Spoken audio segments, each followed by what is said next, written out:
Pour qui voter? To be or not to be? Vraiment, c'est une non-question.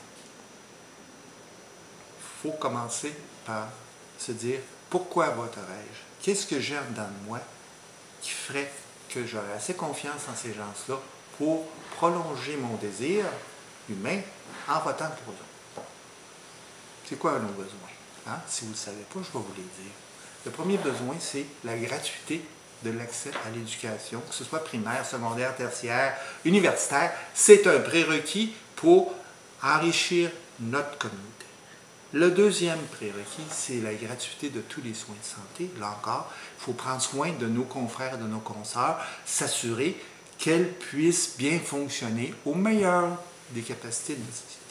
Le troisième volet, là encore est essentiel, c'est la liberté de circulation, d'accès à tous les services gouvernementaux, qu'ils soient juridiques ou parcs, surtout les parcs. On doit réapprendre à marcher dans la nature. La nature, c'est pas centre-ville à Québec ou à Montréal. La nature, c'est dans le bois. Bon. Alors, c'est mes trois volets. Ça fait 71 ans que je vote pour ça, ça fait 71 ans que je les vois disparaître, s'effriter, se faire gruger par, justement, nos béatifiques leaders politiques, quels qu'ils soient. Du premier au dernier. Toute la gang. Il n'y en a pas un qui ont toutes fait la même chose, sous prétexte de paternaliste ou whatever, je ne sais pas quoi. Mais ils ont toujours regardé comme étant en dessous de la table. Hey mon tout petit, toi tout petit, on va s'occuper de toi. Aïe aïe, mes oreilles en dessous. Bon, ok.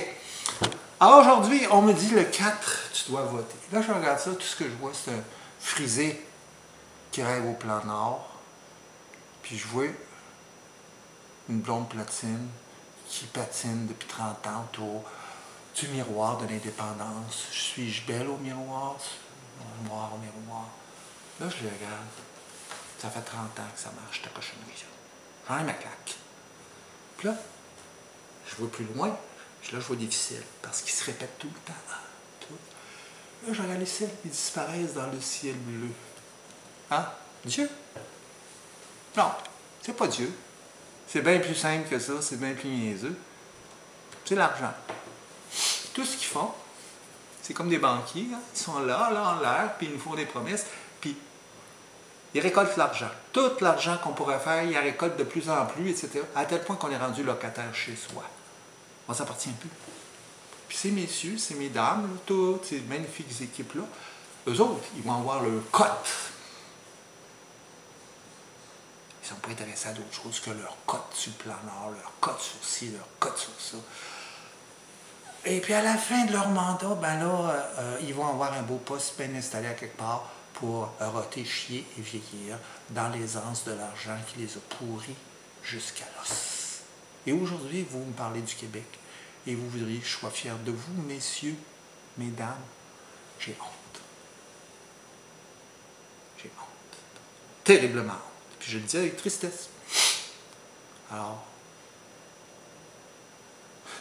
d'autres que vous s'occuperont de la survie de la société québécoise. Et c'est tout. Aux urnes,